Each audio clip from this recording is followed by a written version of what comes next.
비가 오는 날이면 등판이 가렵다. 의사들은 심리적인 요인이라고 떠들어대지만 그건 그들이 내 등에 새겨진 지도를 모르고 하는 소리다. 샤워기 물줄기가 등에 닿을 때마다 나는 40년 전 그 축축하고 곰팡이 냄새 나던 체육창고로 소환된다.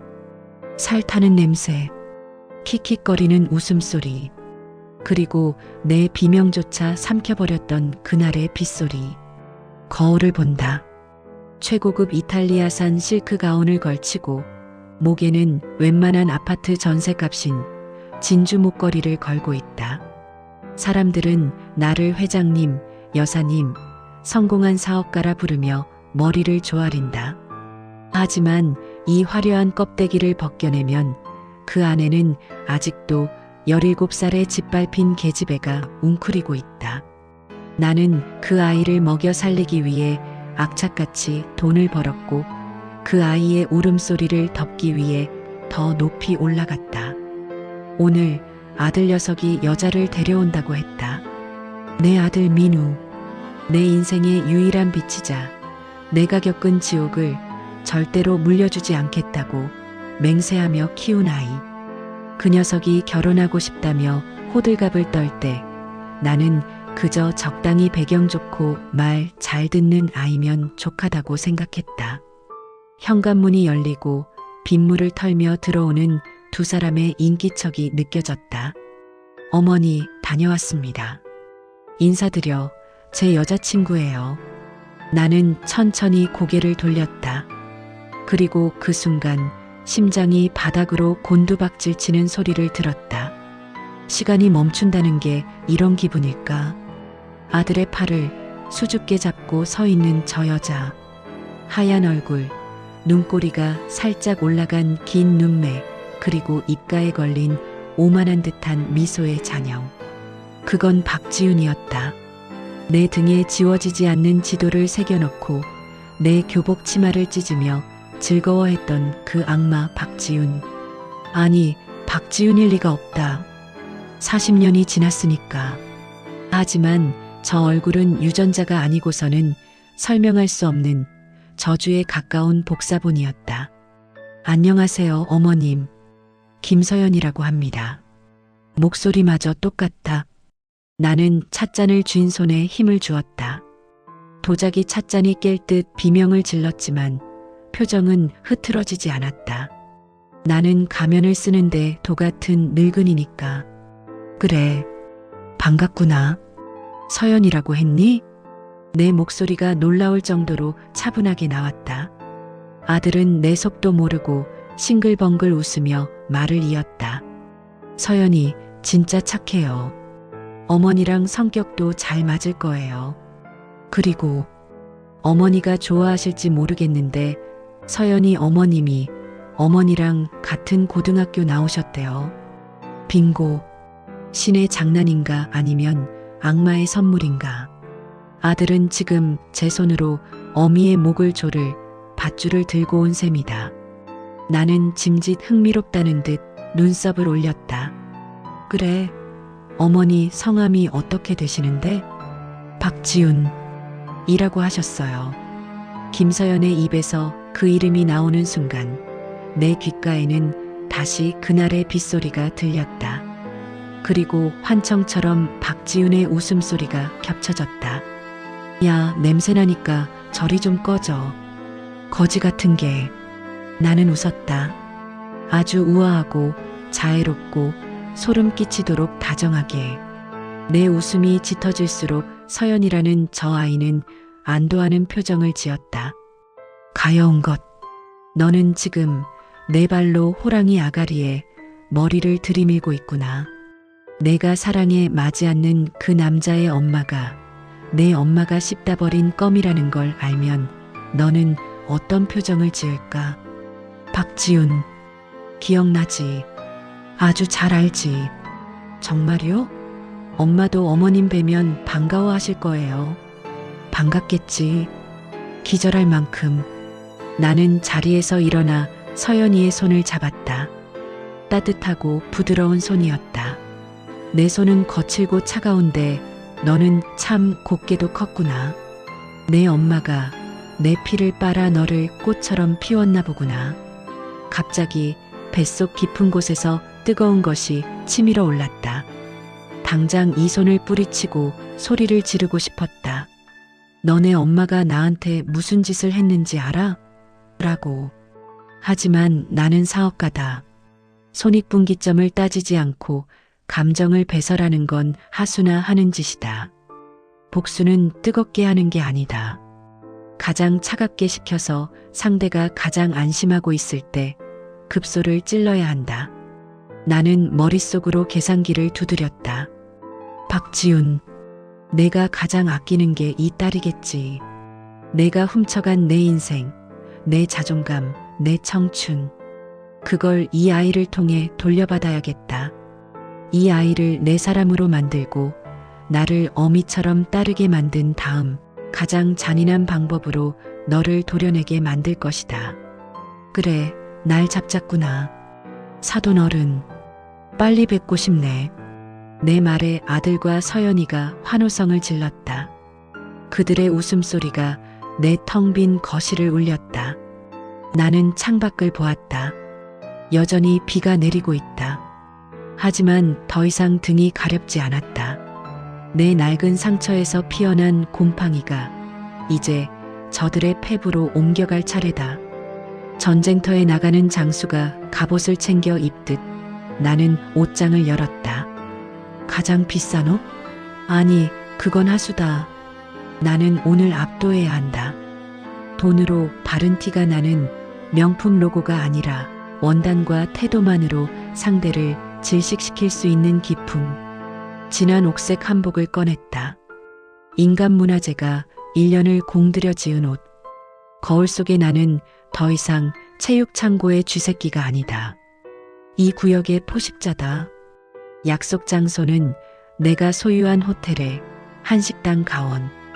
가장 안쪽 은밀하고 조용한 룸으로 잡았다. 도망칠 곳 없는 밀실이어야 하니까. 먼저 도착해 차를 마시고 있었다.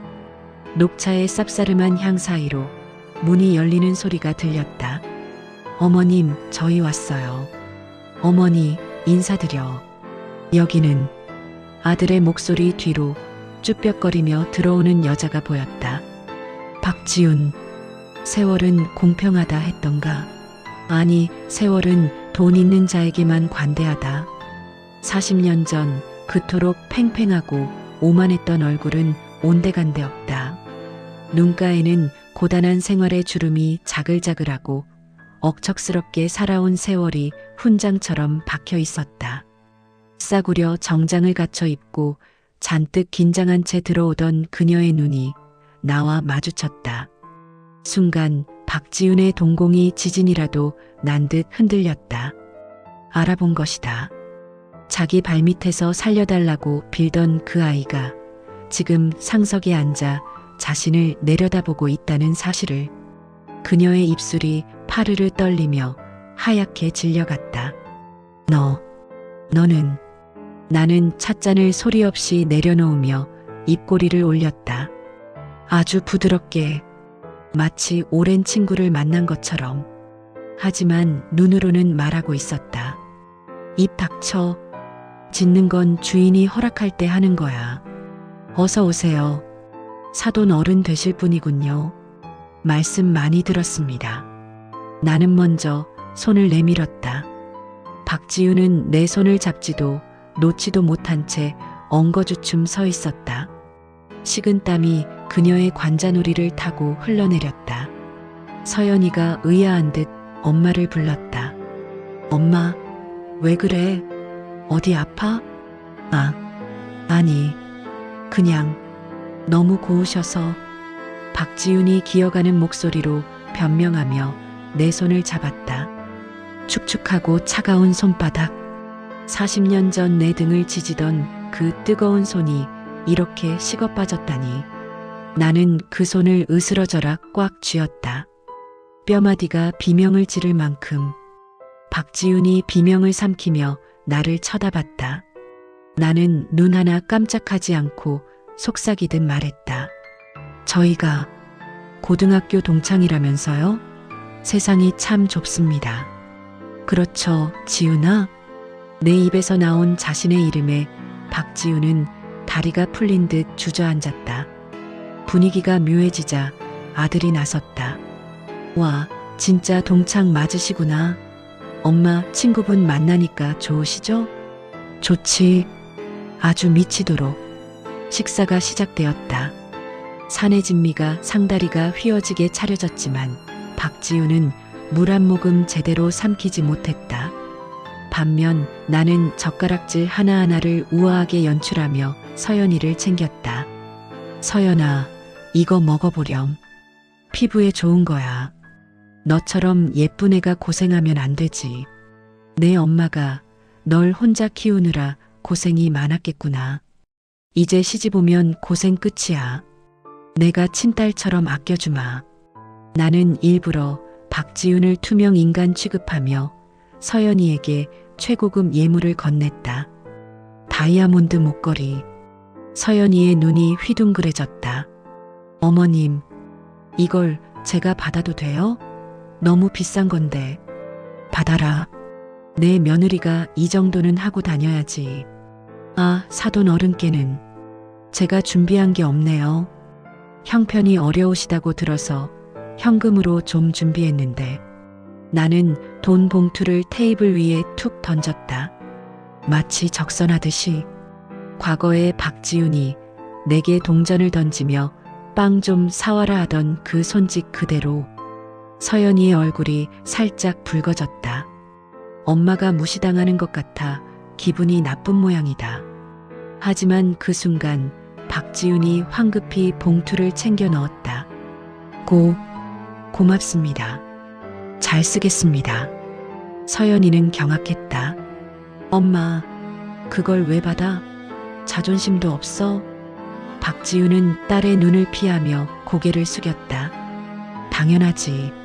지금 박지훈은 내 눈치를 보느라 딸의 자존심 따위 챙길 여력이 없다. 내가 과거를 폭로해서 이 결혼을 깰까봐 전전긍긍하는 꼴이라니. 서연이의 눈빛이 흔들리는 게 보였다. 초라하고 비굴한 친정엄마, 그리고 당당하고 능력있고 나를 아껴주는 시어머니. 저울추가 기울기 시작했다. 식사가 끝나고 화장실에 가는 척하며 박지훈을 따라 나섰다. 세면대 앞에서 거울을 보는 박지훈의 등 뒤로 다가갔다. 인기척에 놀라 돌아본 그녀는 사시나무 떨듯 떨고 있었다. 선이야. 제발, 내가 잘못했어. 옛날 일은 다 잊어주라. 우리 서연이 착한 애야. 너희 아들 사랑하는 거 진심이야. 나는 가방에서 립스틱을 꺼내 천천히 입술에 발랐다. 거울 속에서 내 눈과 그녀의 눈이 마주쳤다. 나는 립스틱 뚜껑을 닫으며 나지막이 말했다. 잊어달라고? 그래, 잊어줄게. 정말이니? 단 조건이 있어. 너 죽은 듯이 살아.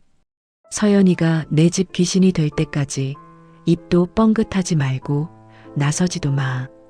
내가 내 눈에 거슬리는 짓을 하면 그땐 서연이한테 다 말해줄 거야. 내 엄마가 예전에 친구 등이나 지지던 깡패였다는 걸. 박지훈이 털썩 무릎을 꿇었다. 고마워 선이야. 시키는 대로 다 할게. 나는 바닥에 주저앉은 그녀를 굽어보며 싸늘하게 웃었다. 아직 안심하긴 일러, 친구야. 나는 지금 너를 용서한 게 아니야. 내 딸을 내 편으로 만들기 위해 널 가장 비참한 모습으로 전시해 둔 것뿐이니까. 서연이가 이 장면을 봤어야 하는데. 아니, 조만간 보게 되겠지. 엄마가 얼마나 하찮은 존재인지. 화장실 문을 열고 나가며 나는 다시 가면을 썼다. 서연아, 가자. 백화점에 가서 내 옷 좀 더 사자꾸나. 나를 따라 나서는 서연이의 뒷모습을 보며 나는 확신했다. 이 게임 이미 내 승리다. 결혼식은 성대했다. 하객들은 며느리의 미모를 칭찬했지만 내 귀에는 박지훈이 구석에 처박혀 훌쩍이는 소리만 들렸다.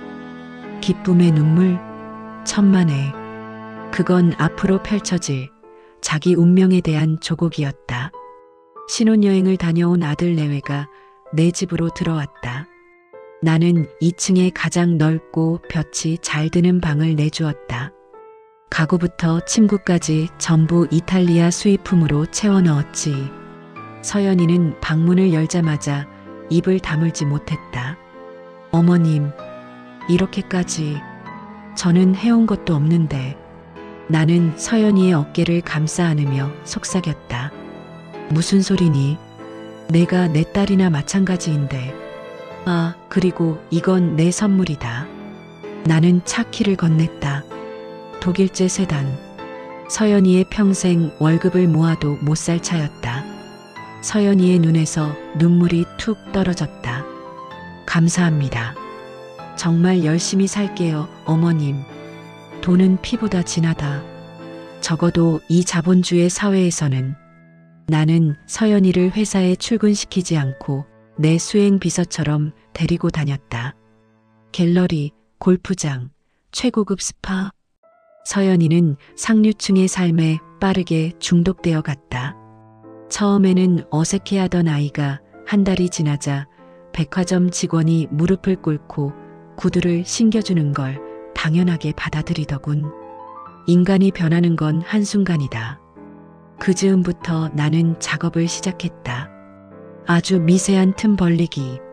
박지훈이 반찬을 바리바리 싸들고 찾아왔던 날이었다. 비에 젖은 낡은 쇼핑백, 쉰 냄새가 나는 김치통. 경비실에서 연락을 받은 나는 일부러 서연이가 보는 앞에서 인터폰을 받았다. 아, 사돈 어른이 오셨다고요? 지금 손님들이 와 계셔서 곤란한데 그냥 경비실에 맡겨두고 가시라고 전해주세요. 서연이가 놀라서 물었다. 엄마 왔어요? 제가 나가볼게요. 나는 짐짓난처한 표정을 지으며 서연이를 말렸다. 서연아, 지금 김 회장 사모님 와 계시잖니. 내가 인사드려야지. 사돈은 그냥 반찬만 주고 가신다는데 굳이. 그래도 엄마 비 맞고 왔을 텐데. 예, 너 지금 그 냄새나는 옷 입고 손님들 앞에 나설 거니? 내 엄마도 내가 이러는 거 원치 않을 거야. 나중에 전화 한 통 드려라. 서연이는 잠시 망설이다가 결국 자리에 앉았다. 창밖으로 우산도 없이 돌아가는 박지훈의 초라한 뒷모습이 보였다. 서연이는 그 모습을 외면했다. 그날 저녁 박지훈이 가져온 김치통은 그대로 음식물 처리기로 들어갔다. 물론 서연이에게는 냉장고에 잘 넣어뒀다고 거짓말을 했지. 며칠 뒤 결정적인 사건이 터졌다. 내가 서연이를 데리고 백화점 VIP 라운지에서 쇼핑을 하고 있을 때였다. 박지훈이 그 백화점 청소 용역으로 일하고 있다는 건 이미 알고 있었다. 내가 짬판이니까 나는 일부러 화장실 쪽으로 서연이를 유도했다. 그리고 마침 대걸레를 빨고 있던 박지훈과 딱 마주치게 만들었지. 어머, 사돈 어른 아니세요? 내 목소리에 박지훈이 고개를 들었다. 땀에 젖은 얼굴, 락스 냄새 나는 작업복. 서연이는 명품 드레스를 입고 있었고 그 옆에는 우아한 내가 서 있었다. 서연이의 얼굴이 순식간에 홍당무처럼 빨개졌다. 주변 사람들이 수군거렸다. 뭐야, 저 사모님 며느리 엄마가 청소부야? 박지훈은 당황해서 어쩔 줄 몰라 했다. 아, 아가, 여긴 어쩐 일이냐? 그때 서연이가 소리를 질렀다. 엄마, 여기서 뭐해? 나 창피하게 진짜 왜 이래? 그건 비명이었다. 자기의 초라한 근본을 들키고 싶지 않은 바락. 박지훈은 얼어붙었다. 딸의 입에서 나온 창피하다는 말. 그건 비수였다. 미안하다. 나는 그냥 일하느라. 누가 일하지 말래? 왜 하필 여기냐고. 어머님 보시기 민망하지도 않아? 제발 내 눈앞에서 좀 사라져줘. 서연이는 뒤도 돌아보지 않고 라운지로 도망쳤다. 나는 남겨진 박지윤에게 다가갔다. 그리고 지갑에서 5만 원권 몇 장을 꺼내 그녀의 앞치마 주머니에 찔러 넣었다. 수고해, 지윤아. 딸내미 옷 사입히려면 열심히 닦아야지. 근데 서연이가 널 많이 부끄러워하네. 쯧쯧. 박지윤의 눈에서 굵은 눈물이 뚝뚝 떨어져 대걸레 빤물 위로 번졌다. 나는 또각또각 구두 굽소리를 내며 서연이를 쫓아갔다. 라운지 구석에서 울고 있는 서연이의 어깨를 감싸 안으며 나는 세상에서 가장 달콤한 독을 주입했다. 울지 마라, 아가. 부모는 선택할 수 없는 거란다. 내가 아무리 발버둥 쳐도 내 엄마는 저런 사람이야. 하지만 걱정 마. 이제 내 엄마는 아니까. 저런 무식하고 가난한 여자가 널 끌어내리지 못하게 내가 널 지켜주마. 서연이는 내 품에 안겨 오열했다. 죄송해요, 어머님. 저런 사람이 제 엄마라서 너무 죄송해요. 빙고. 아이는 이제 탯줄을 끊었다. 스스로의 손으로 썩은 동아줄을 끊어버리고 내가 내려준 황금 사다리에 매달린 것이다. 이제 마지막 단계만 남았다. 끊어진 동아줄에 매달린 박지윤을 완전히 절벽 아래로 밀어버리는 일. 백화점 사건 이후 서연이는 며칠을 알아누웠다.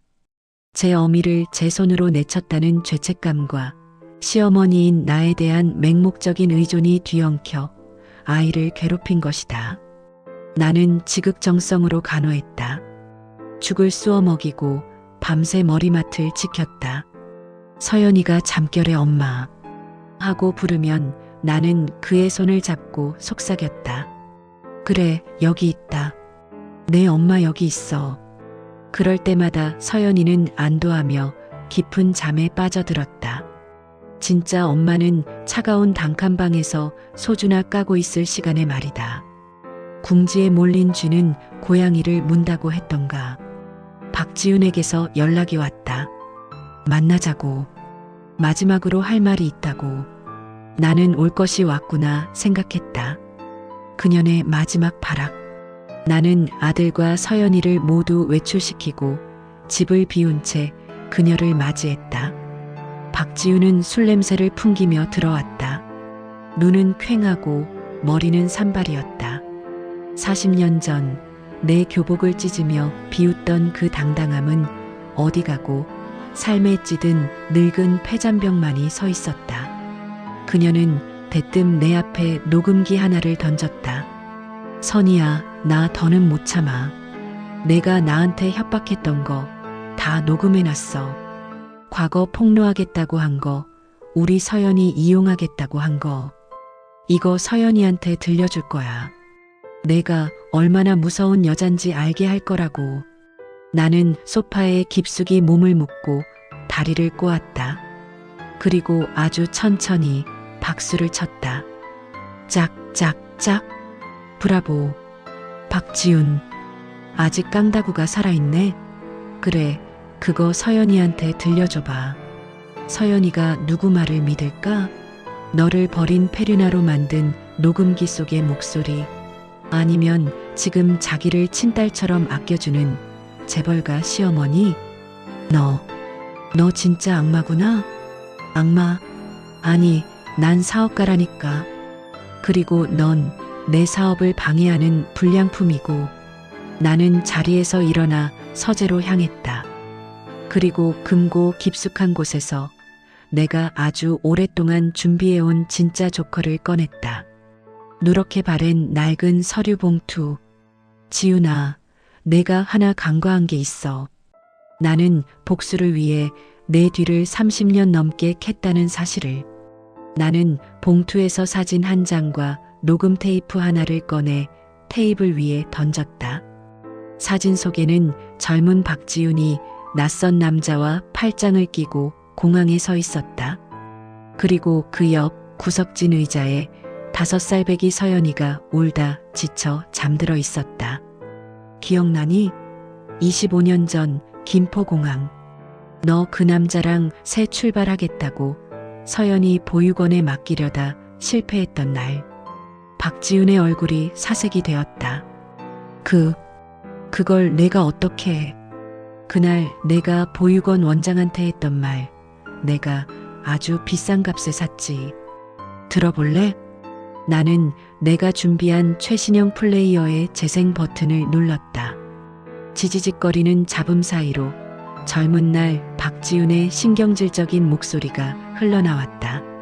아, 원장님, 애 좀 제발 받아달라니까요. 이 남자 놓치면 책임지실 거예요? 저 짐덩어리 때문에 내 인생 다 망치라고요? 그냥 고아라고 하고 받아주세요, 제발. 거실의 공기가 얼어붙었다.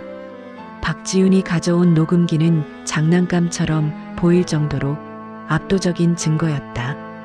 박지윤은 바닥에 주저앉아 덜덜 떨었다. 안 돼. 제발. 그것만은. 바로 그때였다. 현관문 도어록이 열리는 소리가 났다. 띠리릭. 예상보다 일찍 아들과 서연이가 돌아온 것이다. 어머니, 저희 왔어. 장모님? 거실의 참상을 목격한 서연이가 굳어버렸다. 술 냄새 풍기며 바닥에 기어다니는 친정엄마, 그리고 그 앞에서 싸늘하게 서 있는 시어머니. 나는 기회를 놓치지 않았다. 이것이 나의 피날레다. 나는 일부러 플레이어의 볼륨을 높였다. 저 짐덩어리 때문에 내 인생 다 망치라고요? 그냥 고아라고 하고 받아주세요, 제발. 서연이의 눈이 커졌다. 그 목소리의 주인을 알아챈 것이다. 이게 무슨 소리야? 엄마. 박지윤은 딸의 다리를 붙잡고 늘어졌다. 서연아, 아니야. 오해야. 저 여자가 조작한 거야. 하지만 서연이는 이미 이성을 잃었다. 자신이 가장 사랑했던 엄마가 사실은 자기를 버리려 했던 비정한 여자였다는 사실. 그리고 그 사실을 덮어주려 애써왔던 것처럼 보이는 시어머니의 존재. 서연이가 박지윤을 거칠게 밀쳐냈다. 짐덩어리? 내가 엄마한테 짐덩어리였어? 그래서 그렇게 나한테 함부로 했던 거야? 나는 타이밍 맞춰 서연이에게 다가가 어깨를 감싸 안았다. 그리고 박지윤을 향해 내 생애 가장 슬픈 표정을 지어 보였다. 사돈. 내가 이래서 그동안 숨겨왔던 건데 결국 이렇게 서연이한테 상처를 주셔야겠어요? 당신 과거 들킬까봐 나한테 협박까지 하러 와놓고 이제 와서 서연이한테 매달리면 어떡해요? 나의 완벽한 거짓말에 상황은 종료되었다. 서연이는 비명을 지르며 박지윤에게 소리쳤다. 당장 나가. 다시는 내 눈앞에 나타나지 마. 당신 내 엄마 아니야. 끔찍해, 정말. 아들이 경비원을 불렀고 박지윤은 짐짝처럼 끌려나갔다. 끌려나가면서도 그녀는 나를 보며 소리 질렀다. 이 악마 같은 년, 내가 다 꾸민 짓이잖아. 하지만 그 소리는 닫히는 현관문 너머로 사라졌다. 거실에는 정적이 흘렀다. 서연이는 내 품에 안겨 탈진한 듯 울고 있었다. 어머님, 저 이제 어떡해요? 세상에 믿을 사람이 하나도 없어요. 나는 서연이의 등을 토닥이며 닫힌 현관문을 바라보았다. 그리고 창문에 비친 내 얼굴을 보았다. 웃고 있었다. 아주 희미하게. 걱정 마라, 아가. 내가 있잖니. 나는 절대로 너를 버리지 않아. 우리는 가족이니까. 내 복수는 끝났다. 박지윤은 죽지 않았다. 차라리 죽는 게 나았을 것이다. 그녀는 평생 자기 딸이 원수의 집에서 호의호식하며 자기를 경멸하는 모습을 먼발치에서 지켜봐야 한다. 그것이 내가 그녀에게 선사한 살아있는 지옥이다. 그리고 나는 내 등에 새겨진 흉터를 지우기 위해 또 다른 마음에 흉터를 새겼다. 하지만 비가 오는 밤이면 여전히 등이 가려운 건 왜일까? 오늘 이야기는 여기까지입니다. 누군가의 눈에 눈물 내면 제 눈엔 피눈물 난다는 옛말 틀린 거 하나 없습니다. 부디 여러분의 삶은 복수보다는 용서로 채워지시길 바랍니다. 물론 그게 쉽지는 않겠지만요. 이야기가 마음에 드셨다면 구독과 좋아요, 알림 설정 부탁드립니다.